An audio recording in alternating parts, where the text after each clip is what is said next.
ಶಬರಿಮಲೆ ಯಾತ್ರಿಕರಿಗೆ ಕೇರಳದಲ್ಲಿ ಮಿದುಳು ತಿನ್ನುವ ಅಮೀಬಾ ಸೋಂಕಿನ ಭೀತಿ ಎದುರಾಗಿದೆ. ಹೀಗಾಗಿ ಶಬರಿಮಲೆಗೆ ಹೋಗುವ ಕರ್ನಾಟಕದ ಭಕ್ತರಿಗಾಗಿ ಆರೋಗ್ಯ ಇಲಾಖೆ ಗೈಡ್ಲೈನ್ಸ್ ಹೊರಡಿಸಿದೆ. ಯಾತ್ರೆ ವೇಳೆ ನಿಂತ ನೀರಲ್ಲಿ ಸ್ನಾನ ಮಾಡುವಾಗ ನೀರು ಮೂಗು ಪ್ರವೇಶಿಸದಂತೆ ಎಚ್ಚರಿಕೆ ವಹಿಸಲು ಸೂಚನೆ ಕೊಟ್ಟಿದೆ. ಜ್ವರ, ತಲೆನೋವು, ವಾಂತಿ, ಕುತ್ತಿಗೆ ಬಿಗಿತ ಕಂಡು ಬಂದ್ರೆ ವೈದ್ಯರನ್ನ ಸಂಪರ್ಕಿಸಬೇಕು ಅಂತ ಸೂಚನೆ ಕೊಟ್ಟಿದೆ.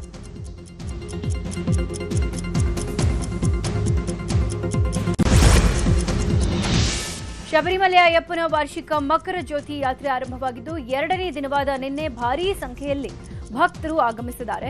2 ಲಕ್ಷಕ್ಕೂ ಹೆಚ್ಚು ಯಾತ್ರಿಕರು ಶಬರಿಮಲೆಯಲ್ಲಿ ಅಯ್ಯಪ್ಪ ಸ್ವಾಮಿಯ ದರ್ಶನ ಪಡೆದಿದ್ದಾರೆ. ಈ ವೇಳೆ ಕಾಲ್ತುಳಿತದಲ್ಲಿ ಓರ್ವ ಮಹಿಳೆ ಸಾವನ್ನಪ್ಪಿದ್ದಾರೆ. ಭಕ್ತರ ಸಂಖ್ಯೆ ಹೆಚ್ಚಾಗಿರೋದ್ರಿಂದ ಕೆಲವೆಡೆ ನೂಕುನುಗ್ಗಲು ಉಂಟಾಗಿತ್ತು. ಕೆಲವೆಡೆ ಕುಡಿಯೋದಕ್ಕೆ ನೀರು ಸಿಗದೆ ಯಾತ್ರಿಕರು ಪರದಾಡಿದ್ದಾರೆ. ಅಯ್ಯಪ್ಪನ ದರ್ಶನಕ್ಕೆ 6 ಗಂಟೆಗಳ ಕಾಲ ಸರತಿ ಸಾಲಿನಲ್ಲಿ ನಿಲ್ಲಬೇಕಾಯಿತು. ಜೈಲಿನಲ್ಲಿ ಖೈದಿಗಳಿಗೆ ರಾಜಾತಿಥ್ಯ ವಿಡಿಯೋ ವೈರಲ್ ಆಗ್ತಿರುವ ಪ್ರಕರಣಕ್ಕೆ ಇನ್ನೊಂದು ಹೊಸ ಟ್ವಿಸ್ಟ್ ಸಿಕ್ಕಿದೆ. ನಟ ದರ್ಶನ್ ಪತ್ನಿಯ ಹೆಸರನ್ನ ತನಿಖೆ ವೇಳೆ ಬಾಯ್ಬಿಟ್ಟಿದ್ದಾರೆ ನಟ ಧನ್ವೀರ್. ಲಾಯರ್ ಒಬ್ಬರಿಂದ ನನಗೆ ವಿಡಿಯೋ ಸಿಕ್ತು, ನಾನು ವಿಜಯಲಕ್ಷ್ಮಿ ಅವರಿಗೆ ಕಳಿಸಿದ್ದೆ ಅಂತ ಧನ್ವೀರ್ ಹೇಳಿಕೆ ಕೊಟ್ಟಿದ್ದಾರೆ. ಹೀಗಾಗಿ ವಿಜಯಲಕ್ಷ್ಮಿಯನ್ನು ಕೂಡ ವಿಚಾರಣೆ ಮಾಡೋದಕ್ಕೆ ಪೊಲೀಸರು ಮುಂದಾಗಿದ್ದಾರೆ. ಚಿತ್ರದುರ್ಗದ ರೇಣುಕಾಸ್ವಾಮಿ ಕೊಲೆ ಪ್ರಕರಣ ವಿಚಾರಣೆ ಇವತ್ತು ಸೆಷನ್ಸ್ ಕೋರ್ಟ್ನಲ್ಲಿ ನಡೆಯಲಿದೆ. ನಟ ದರ್ಶನ್, ಪವಿತ್ರ ಗೌಡ ಸೇರಿದಂತೆ 17 ಮಂದಿ ಹಾಜರಾಗಬೇಕು. ಪರಪ್ಪನ ಅಗ್ರಹಾರ ಜೈಲಿನಿಂದ ವಿಡಿಯೋ ಕಾನ್ಫರೆನ್ಸ್ ಮೂಲಕ ನಟ ದರ್ಶನ್ ಸೇರಿದಂತೆ 7 ಆರೋಪಿಗಳು ಹಾಜರಾಗಲಿದ್ದಾರೆ.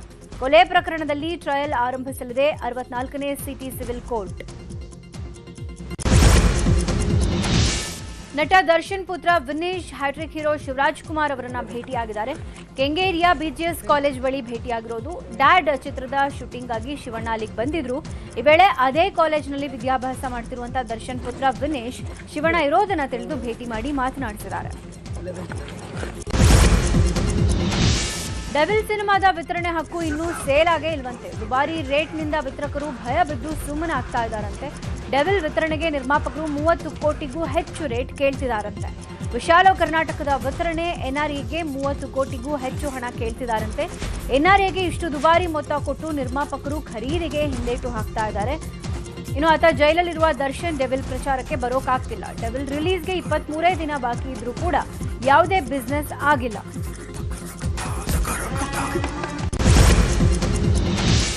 ಅನಾರೋಗ್ಯದಿಂದ ಬಳಲ್ತಾ ಇರುವ ಸಿಎಂ ಸಿದ್ದರಾಮಯ್ಯ ಅವರ ಪತ್ನಿ ಪಾರ್ವತಿ ಆರೋಗ್ಯ ಸುಧಾರಿಸಿದ್ದು ಐಸಿಯುನಿಂದ ವಾರ್ಡ್ಗೆ ಶಿಫ್ಟ್ ಮಾಡಲಾಗಿದೆ.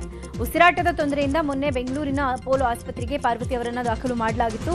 ಐಸಿಯುನಲ್ಲಿ ಚಿಕಿತ್ಸೆ ಪಡಿತಾ ಇದ್ರು. ಸದ್ಯ ಐಸಿಯುನಿಂದ ವಾರ್ಡ್ಗೆ ಶಿಫ್ಟ್ ಮಾಡಲಾಗಿದೆ ಅಂತ ವೈದ್ಯರು ತಿಳಿಸಿದ್ದಾರೆ.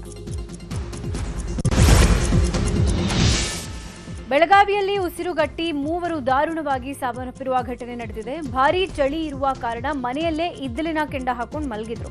ಹೀಗಾಗಿ ಹೊಗೆಯಿಂದ ಉಸಿರುಗಟ್ಟಿ ಬೆಳಗಾವಿ ನಗರದ ಅಮನ್ ನಗರದ ನಿವಾಸಿ ರಿಹಾನ್ ಮತ್ತೆ ಮೋಹನ್ ನಾಲ್ಬಂದ ಹಾಗೂ ಸರ್ಫರಾಜ್ ಹರಪ್ಪನಹಳ್ಳಿ ಮೃತಪಟ್ಟಿದ್ದಾರೆ. ಓರ್ವನ ಸ್ಥಿತಿ ಗಂಭೀರವಾಗಿದ್ದು ಆಸ್ಪತ್ರೆಗೆ ದಾಖಲು ಮಾಡಲಾಗಿದೆ. ಚಿತ್ರದುರ್ಗದ ಮುರುಘಾಸ್ವಾಮಿ ವಿರುದ್ಧದ ಪೋಕ್ಸೋ ಕೇಸ್ನ ತೀರ್ಪು ಇದೇ ನವೆಂಬರ್ 26ರಂದು ಪ್ರಕಟವಾಗಲಿದೆ. ಹೈಕೋರ್ಟ್ ವಕೀಲರಾದ ಸಿವಿ ನಾಗೇಶ್ ಮುರುಘಾಶ್ರೀ ಪರ ಆರ್ಗ್ಯುಮೆಂಟ್ ಮಾಡಿದ್ದು ಸ್ವಾಮಿ ವಿರುದ್ಧದ ಆರೋಪ ಸುಳ್ಳು ಅಂತ ವಾದ ಮಂಡಿಸಿದ್ದಾರೆ. ಪ್ರಾಸಿಕ್ಯೂಷನ್ ಕಡೆಯಿಂದ ನಿನ್ನೆ ವಾದ ಮಂಡನೆ ಮುಕ್ತಾಯ ಆಗಿದೆ. ವಾದ ಪ್ರತಿವಾದ ಆಲಿಸಿದ ಕೋರ್ಟ್ ಇದೇ 26ರಂದು ತೀರ್ಪನ್ನ ಪ್ರಕಟಿಸುತ್ತೆ. ಮಂಡ್ಯ ಜಿಲ್ಲೆ ಶಿವನಸಮುದ್ರದ ಬಳಿ ಕೆನಾಲ್ನಲ್ಲಿ ಬಿದ್ದಿದ್ದ ಕಾಡಾನೆಯನ್ನ ರಕ್ಷಣೆ ಮಾಡಲಾಗಿದೆ. 3 ಕ್ರೇನ್, 40 ಸಿಬ್ಬಂದಿ, ವೈದ್ಯರು, ಅರವಳಿಕೆ ತಜ್ಞರ ತಂಡ ಕಾಡಾನೆಯನ್ನ ರಕ್ಷಣೆ ಮಾಡಿದೆ. 2 ಸಲ ಅರವಳಿಕೆ ನೀಡಿದ ಬಳಿಕ ಆನೆ ಪ್ರಜ್ಞೆ ತಪ್ಪಿ ಕೆಳಗೆ ಬಿತ್ತು. ಕೂಡಲೇ ಕ್ರೇನ್ ಮೂಲಕ ಅರಣ್ಯ ಸಿಬ್ಬಂದಿ ಆನೆಯನ್ನ ಮೇಲೆತ್ತಿ ಸ್ಥಳೀಯ ಕಾಡಿಗೆ ರವಾನೆ ಮಾಡಿದ್ದಾರೆ. 1 ವಾರಗಳ ಕಾಲ ಆನೆ ನಿಗಾ ವಹಿಸಲು ಅಧಿಕಾರಿಗಳು ನಿರ್ಧರಿಸಿದ್ದಾರೆ. 4 ದಿನಗಳಿಂದ ನೀರಿನೊಳಗಿದ್ದ ಕಾಡಾನೆ ಕಾಲಿಗೆ ಫಂಗಸ್ ಆಗಿರುವ ಸಾಧ್ಯತೆ ಇದೆ ಅಂತ ವೈದ್ಯರು ತಿಳಿಸಿದ್ದಾರೆ. ಅಲ್ಲದೆ ಸರಿಯಾಗಿ ಆಹಾರವಿಲ್ಲದೆ ಕಾಲುವೆಯಲ್ಲಿ ಆನೆ ಒದ್ದಾಡಿತ್ತು. ಹೀಗಾಗಿ ಆನೆಯ ಆರೋಗ್ಯ ತಪಾಸಣೆ ಕೂಡ ನಡೆಸಿದ್ದಾರೆ. ನ್ಯೂಸ್ 18 ನಿರಂತರ ಸುದ್ದಿ ಮಾಡಿ ಅಧಿಕಾರಿಗಳನ್ನು ಎಚ್ಚರಿಸುವ ಕೆಲಸ ಮಾಡಿತ್ತು. ಕಬ್ಬು ದರ ನಿಗದಿ ವಿಷಯವಾಗಿ ಬೀದರ್ ರೈತರು ತಮ್ಮ ಜಿಲ್ಲಾ ಉಸ್ತುವಾರಿ ಸಚಿವ ಈಶ್ವರ್ ಖಂಡ್ರೆ ವಿರುದ್ಧ ಆಕ್ರೋಶವನ್ನ ಹೊರಹಾಕಿದ್ದಾರೆ. ಸಚಿವ ಈಶ್ವರ್ ಖಂಡ್ರೆ ಕಚೇರಿ ಮುಂದೆ ಅಹೋರಾತ್ರಿ ಧರಣಿ ನಡೆಸ್ತಾ ಇದ್ದು ಸರ್ಕಾರದ ವಿರುದ್ಧ ಘೋಷಣೆಗಳನ್ನ ಕೂಗಿದ್ದಾರೆ.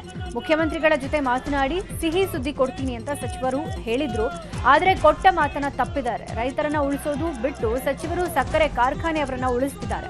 ಕೆಲ ಜಿಲ್ಲೆಗಳಲ್ಲಿ ಕಬ್ಬು ದರ ನಿಗದಿ ಆಗಿದೆ, ಬೀದರ್ನಲ್ಲಿ ಇದುವರೆಗೂ ದರ ನಿಗದಿ ಆಗಿಲ್ಲ.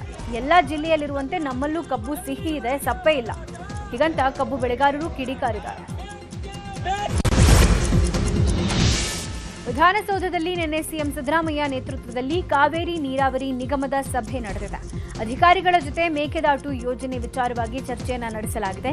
ಸಭೆಯ ಬಳಿಕ ಮಾತನಾಡಿದ DCM DKShi, Kaveri board meeting ಮಾಡಿ ಮೇಕೆದಾಟು ಯೋಜನೆ ಕುರಿತು ಸುಪ್ರೀಂ ಕೋರ್ಟ್ ನೀಡಿರುವ ಆದೇಶದ ಬಗ್ಗೆ ಚರ್ಚೆ ಮಾಡಲಾಗಿದೆ. ಇನ್ನು ಡಿಪಿಆರ್ ರೀಸಬ್ಮಿಟ್ ಮಾಡಬೇಕು, ಸಿಡಬ್ಲ್ಯೂಸಿ ಮಟ್ಟದಲ್ಲಿ ಪ್ರತ್ಯೇಕ ಕಚೇರಿ ಮಾಡಬೇಕು, ರಾಮನಗರದಲ್ಲಿ ಹೆಡ್ ಕ್ವಾರ್ಟರ್ಸ್ ಮಾಡಬೇಕು ಅಂತ ಚಿಂತನೆ ಇದೆ. ಕೇಂದ್ರಕ್ಕೆ ಸರ್ವಪಕ್ಷ ನಿಯೋಗ ಒಯ್ಯುವ ಬಗ್ಗೆಯೂ ಮುಂದೆ ಮಾತನಾಡ್ತೀನಿ ಅಂತ ಹೇಳಿದ್ದಾರೆ. ಬಳ್ಳಾರಿಯ ಜೀನ್ಸ್ ಉತ್ಪಾದನಾ ಕೈಗಾರಿಕೆಗಳ ಸಮಸ್ಯೆ ಬಗೆಹರಿಸೋಕೆ ಸಿಎಂ ಸಿದ್ದರಾಮಯ್ಯ ಮುಂದಾಗಿದ್ದು ಇವತ್ತು ಸಂಜೆ 5 ಗಂಟೆಗೆ ವಿಧಾನಸೌಧದಲ್ಲಿ ಸಭೆ ನಡೆಸಲಿದ್ದಾರೆ. ಕಾರ್ಖಾನೆಗಳು ಕಲುಷಿತ ನೀರು ವಿಲೇವಾರಿಯನ್ನ ನಿಯಮ ಬಾಹಿರವಾಗಿ ಮಾಡ್ತಾ ಇರುವ ಕಾರಣ ಮಾಲಿನ್ಯ ನಿಯಂತ್ರಣ ಮಂಡಳಿ ಕಾರ್ಖಾನೆಗಳನ್ನು ಕಳೆದ 7-8 ದಿನಗಳಿಂದ ಮುಚ್ಚಿಸಿದೆ. ಇದರಿಂದ ಕಾರ್ಮಿಕರು ಮತ್ತು ಕಾರ್ಖಾನೆಯ ಮಾಲೀಕರು ಅತಂತ್ರ ಸ್ಥಿತಿಗೆ ಸಿಲುಕಿದ್ದಾರೆ. ಈ ಎಲ್ಲಾ ವಿಚಾರವಾಗಿ ಇವತ್ತು ಸಿಎಂ ಸಭೆಯನ್ನ ನಡೆಸಲಿದ್ದಾರೆ. ಕಾರ್ಖಾನೆಗಳ ತ್ಯಾಜ್ಯ ನೀರನ್ನು ಸಮರ್ಪಕವಾಗಿ ಶುದ್ಧೀಕರಣ ಮಾಡಿ ಹೊರಬಿಡುವ ಮತ್ತು ಜೀನ್ಸ್ ಉದ್ದಿಮೆ ಎದುರಿಸ್ತಾ ಇರುವಂತಹ ಸಮಸ್ಯೆಗಳು ಹಾಗೂ ಪರಿಹಾರೋಪಾಯ ಮಾರ್ಗದ ಬಗ್ಗೆ ಸಭೆಯಲ್ಲಿ ಚರ್ಚೆ ಮಾಡಲಾಗುತ್ತೆ. ಬಿಹಾರದಲ್ಲಿ ನೂತನ ಸರ್ಕಾರ ರಚನೆಗೆ ಎನ್ಡಿಎ ನಾಯಕರು ಭರ್ಜರಿ ಸಿದ್ಧತೆ ಮಾಡಿಕೊಳ್ತಿದ್ದಾರೆ. ನವೆಂಬರ್ 20ರಂದು 10ನೇ ಬಾರಿಗೆ ಸಿಎಂ ಆಗಿ ನಿತೀಶ್ ಕುಮಾರ್ ಪ್ರಮಾಣ ವಚನ ಸ್ವೀಕರಿಸಲಿದ್ದಾರೆ. ಪಾಟ್ನಾದ ಗಾಂಧಿ ಮೈದಾನದಲ್ಲಿ ಪದಗ್ರಹಣ ನಡೆಯಲಿದ್ದು ಸಕಲ ಸಿದ್ಧತೆ ಮಾಡಿಕೊಳ್ಳಲಾಗಿದೆ. ಇಬ್ಬರು ಡಿಸಿಎಂಗಳು ಪ್ರಮಾಣ ವಚನ ಸ್ವೀಕರಿಸುವ ಸಾಧ್ಯತೆ ಇದೆ ಎನ್ನಲಾಗಿದೆ. ಇನ್ನು ಸ್ಪೀಕರ್ ಸ್ಥಾನ ಬಿಜೆಪಿಗೆ ಬಿಟ್ಕೊಡೋಕೆ ಜೆಡಿಯು ಒಪ್ಪಿಗೆ ಸೂಚಿಸಿದೆ.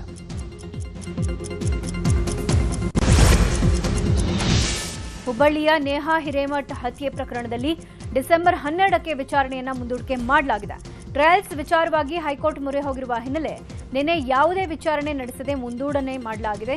ಆರೋಪಿಯ ಖುದ್ದು ಹಾಜರಾತಿಯಲ್ಲೇ ಟ್ರಯಲ್ಸ್ ನಡೆಸಬೇಕು ಅಂತ ಆರೋಪಿ ಫಯಾಜ್ ಪರ ವಕೀಲರಿಂದ ಹೈಕೋರ್ಟ್ನಲ್ಲಿ ಮನವಿ ಸಲ್ಲಿಸಲಾಗಿತ್ತು. ಈ ಹಿನ್ನೆಲೆ ಧಾರವಾಡ ಹೈಕೋರ್ಟ್ ತೀರ್ಪು ಕಾಯ್ದಿರಿಸಿದ್ದು ಹೈಕೋರ್ಟ್ ತೀರ್ಪಿಗೆ ಅನುಗುಣವಾಗಿ ಜಿಲ್ಲಾ ನ್ಯಾಯಾಲಯ ವಿಚಾರಣೆಯನ್ನು ನಡೆಸಲಿದೆ. ಆಸ್ತಿ ವಿಚಾರದಲ್ಲಿ ಸಂಬಂಧಿಯೇ ಮಹಿಳೆಗೆ ಚಾಕುವಿನಿಂದ ಹಲ್ಲೆ ಮಾಡಿರುವ ಘಟನೆ ಬೆಳಗಾವಿ ಜಿಲ್ಲೆ ಅಥಣಿ ಪಟ್ಟಣದ ಕೋರ್ಟ್ ಆವರಣದಲ್ಲೇ ನಡೆದಿದೆ. ಕೋತನಕೊಟ್ಟಿ ಗ್ರಾಮದ ಮೀನಾಕ್ಷಿ ಶಿಂದೆ ಹಾಗೂ ಬಂಡು ಚೌಹಾಣ್ ನಡುವೆ ಆಸ್ತಿ ಕಲಹ ನಡೆದಿದ್ದು ನಿನ್ನೆ ಕೋರ್ಟ್ಗೆ ಹಾಜರಾಗಲು ಬಂದಿದ್ದಾಗ ಜಗಳ ಮಾಡಿಕೊಂಡಿದ್ದಾರೆ. ಈ ವೇಳೆ ಮಾತಿಗೆ ಮಾತು ಬೆಳೆದು ಮಹಿಳೆಗೆ ಚಾಕುವಿನಿಂದ ಹಲ್ಲೆ ನಡೆಸಿದ್ದಾರೆ. ಗದಗದಲ್ಲಿ ಮೆಕ್ಕೆಜೋಳ ಖರೀದಿ ಕೇಂದ್ರ ಆರಂಭಕ್ಕೆ ಒತ್ತಾಯಿಸಿ ರಕ್ತದಲ್ಲಿ ಪತ್ರ ಬರೆಯಲಾಗಿದೆ. ಸಿಎಂ ಸಿದ್ದರಾಮಯ್ಯಗೆ ರಕ್ತದಲ್ಲಿ ಪತ್ರ ಬರೆದು ರೈತರು ಮನವಿ ಮಾಡಿದ್ದಾರೆ. ಗದಗ ಜಿಲ್ಲೆ ಶಿರಹಟ್ಟಿಯಲ್ಲಿ ರೈತರು ಈ ರೀತಿಯಾದ ಪ್ರತಿಭಟನೆಯನ್ನ ಮಾಡ್ತಾ ಇದ್ದು ಪ್ರಕಾಶ್ ಕಲ್ಯಾಣಿ ಎಂಬ ರೈತ ರಕ್ತದಲ್ಲಿ ಪತ್ರ ಬರೆದಿದ್ದಾರೆ. ಕೇಂದ್ರ ಸರ್ಕಾರ ನಿಗದಿ ಮಾಡಿರುವ ದರವನ್ನ ಕೂಡಲೇ ಜಾರಿಗೆ ಮಾಡಬೇಕು, ಮೆಕ್ಕೆಜೋಳ ಖರೀದಿ ಕೇಂದ್ರ ಆರಂಭಿಸಬೇಕು ಅಂತ ಒತ್ತಾಯ ಮಾಡಿದ್ದಾರೆ. ಇನ್ನು ಶಿರಹಟ್ಟಿ ತಹಶೀಲ್ದಾರ್ ಮೂಲಕ ಸಿಎಂ ಸಿದ್ದರಾಮಯ್ಯ ಅವರಿಗೆ ಮನವಿಯನ್ನ ಸಲ್ಲಿಸಿದ್ದಾರೆ. ಕಬ್ಬು ತುಂಬಿದ್ದ ಟ್ರ್ಯಾಕ್ಟರ್ ಬಾಲಕನ ತಲೆ ಮೇಲೆ ಹರಿದು ಬಾಲಕ ಸಾವನ್ನಪ್ಪಿರುವ ಘಟನೆ ಕಲಬುರಗಿ ಜಿಲ್ಲೆ ಚಿಂಚೋಳಿ ತಾಲೂಕಿನ ದಸ್ತಾಪುರ ಗ್ರಾಮದಲ್ಲಿ ನಡೆದಿದೆ. 10 ವರ್ಷದ ಸೈಯದ್ ಜಹೀರ್ ಮಿಯಾ ಶಾಲೆಯಿಂದ ವಾಪಸ್ ಬರುವಾಗ ಈ ಘಟನೆ ನಡೆದಿರೋದು. ಕಬ್ಬನ ತುಂಬಿಕೊಂಡು ವೇಗವಾಗಿ ಬಂದ ಟ್ರ್ಯಾಕ್ಟರ್ ಬಾಲಕನಿಗೆ ಗುದ್ದಿದೆ. ಈ ವೇಳೆ ಬಾಲಕ ಸ್ಥಳದಲ್ಲೇ ಸಾವನ್ನಪ್ಪಿದ್ದಾನೆ. ಕೋಲಾರ ಜಿಲ್ಲೆ ಗ್ರಾಮಾಂತರ ಠಾಣಾ ವ್ಯಾಪ್ತಿಯಲ್ಲಿ ನಡೆದಿದ್ದ ವಿವಿಧ ಕಳವು ಪ್ರಕರಣದಲ್ಲಿ 4 ಆರೋಪಿಗಳನ್ನು ಪೊಲೀಸರು ಬಂಧಿಸಿದ್ದಾರೆ. ಬಂಧಿತರಿಂದ 28 ಲಕ್ಷ ಬೆಲೆ ಬಾಳುವ ವಸ್ತುಗಳನ್ನು ವಶಕ್ಕೆ ಪಡೆದುಕೊಂಡಿದ್ದಾರೆ. ಇನ್ನು ಬಂಗಾರಪೇಟೆಯ ಯರಗೋಳು ಕುಡಿಯುವ ನೀರಿನ ಯೋಜನೆಯ ಪೈಪ್ಗಳಿಗೆ ಬಳಸುವ 25 ಲಕ್ಷ ಬೆಲೆ ಬಾಳುವ ಕಬ್ಬಿಣದ ವಾಲ್ಟ್ಗಳನ್ನು ಕಳವು ಮಾಡಿದ್ರು. ಈ ಪ್ರಕರಣದಲ್ಲಿ ಶಿವು ಜ್ಞಾನದೇವ ಅನ್ನುವರನ್ನ ಬಂಧಿಸಲಾಗಿದೆ. ಇನ್ನು ಬಂಧಿತರಿಂದ 1.7 ಸಾವಿರ ಮೌಲ್ಯದ ಬಂಗಾರದ ತಾಳಿ ಹಾಗೂ ಕೃತ್ಯಕ್ಕೆ ಬಳಸಿದ 2.85 ಲಕ್ಷ ಬೆಲೆ ಬಾಳುವ ಆಟೋ ವಾಹನವನ್ನು ಪೊಲೀಸರು ವಶಕ್ಕೆ ಪಡೆದುಕೊಂಡಿದ್ದಾರೆ. ವಿಜಯಪುರದಲ್ಲಿ ಸರ್ಕಾರಿ ಮೆಡಿಕಲ್ ಕಾಲೇಜಿಗಾಗಿ ಆಗ್ರಹಿಸಿ ಕಳೆದ 60 ದಿನಗಳಿಂದ ವಿಜಯಪುರದ ಅಂಬೇಡ್ಕರ್ ವೃತ್ತದಲ್ಲಿ ಧರಣಿ ಸತ್ಯಾಗ್ರಹ ನಡೀತಾ ಇದೆ. ಇದೀಗ ರಂಗೋಲಿ ಚಳವಳಿ ಹಮ್ಮಿಕೊಳ್ಳಲಾಗಿದೆ. ನಗರದ ವಿವಿಧ ವೃತ್ತಗಳಲ್ಲಿ ರಂಗೋಲಿ ಬಿಡಿಸಿ ಹೋರಾಟ ಮಾಡ್ತಿದ್ದಾರೆ.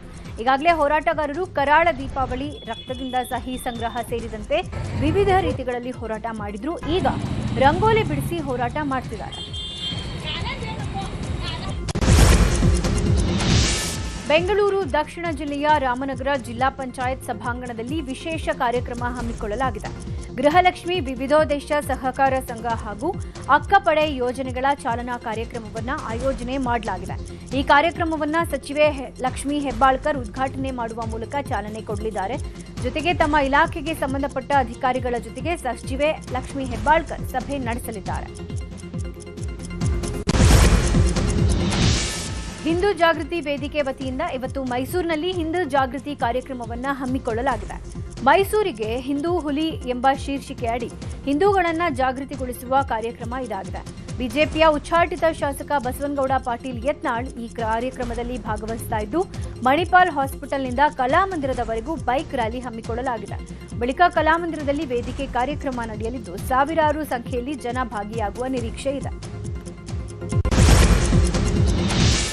ಹುಬ್ಬಳ್ಳಿಯಲ್ಲಿ ನಡೆದ 2 ಪ್ರತ್ಯೇಕ ಪ್ರಕರಣಗಳಲ್ಲಿ ಪ್ರಯಾಣಿಕರು ಬಿಟ್ಟು ಹೋಗಿದ್ದ ನಗನಾಣ್ಯ ಮರಳಿಸುವ ಮೂಲಕ ಬಸ್ ಚಾಲಕ ಮತ್ತು ಆಟೋ ಚಾಲಕ ಪ್ರಾಮಾಣಿಕತೆ ಮೆರೆದಿದ್ದಾರೆ.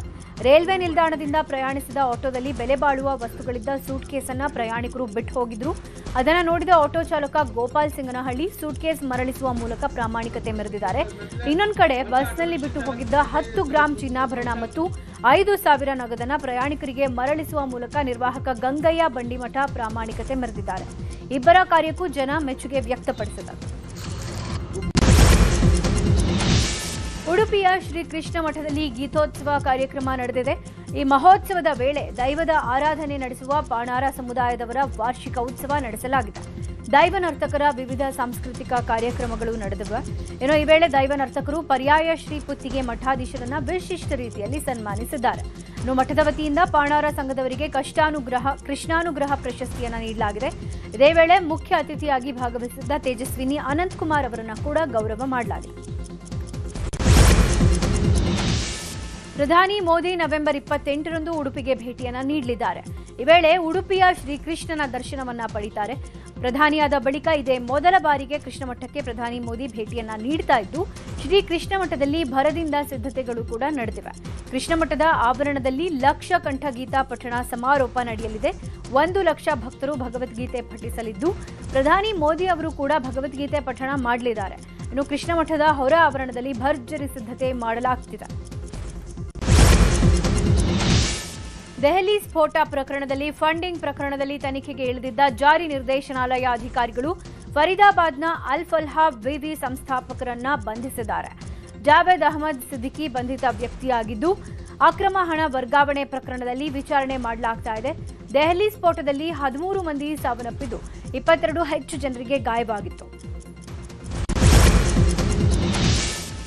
ದೆಹಲಿಯಲ್ಲಿ ಆತ್ಮಾಹುತಿ ದಾಳಿ ನಡೆಸಿದ್ದ ಭಯೋತ್ಪಾದಕ ಮೊಹಮ್ಮದ್ ಉಮರ್ ನಬಿಯ ಹಳೆಯ ವಿಡಿಯೋ ಒಂದು ಈಗ ಬೆಳಕಿಗೆ ಬಂದಿದೆ.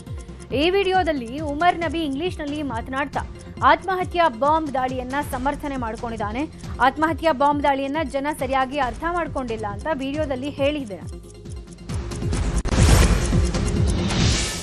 ಗ್ಯಾಂಗ್ಸ್ಟರ್ ಲಾರೆನ್ಸ್ ಬಿಷ್ಣೋಯಿ ಸಹೋದರ ಅನ್ಮೋಲ್ ಬಿಷ್ಣೋಯಿ ಅಮೆರಿಕಾದಿಂದ ಭಾರತಕ್ಕೆ ಗಡೀಪಾರು ಮಾಡಲಾಗಿದೆ. ಈತ ಮಹಾರಾಷ್ಟ್ರ ಶಾಸಕ ಬಾಬಾ ಸಿದ್ದಿಕಿ ಕೊಲೆ ಕೇಸ್ನಲ್ಲಿ ಪ್ರಮುಖ ಆರೋಪಿಯಾಗಿದ್ದ. ಜೊತೆಗೆ ನಟ ಸಲ್ಮಾನ್ ಖಾನ್ ಮನೆ ಬಳಿ ನಡೆದಿದ್ದ ಫೈರಿಂಗ್ ಕೇಸ್ನಲ್ಲೂ ಭಾಗಿಯಾಗಿದ್ದ. ಅನ್ಮೋಲ್ ಮೇಲೆ 30 ಪ್ರಕರಣಗಳಿದ್ದು, ಈತನ ತಲೆಗೆ ಎನ್ಐಎ 10 ಲಕ್ಷ ಬಹುಮಾನ ಘೋಷಿಸಿತ್ತು. ದೆಹಲಿಗೆ ಬರ್ತಿದ್ದಂತೆ ಎನ್ಐಎ ವಶಕ್ಕೆ ಪಡೆದಿದೆ.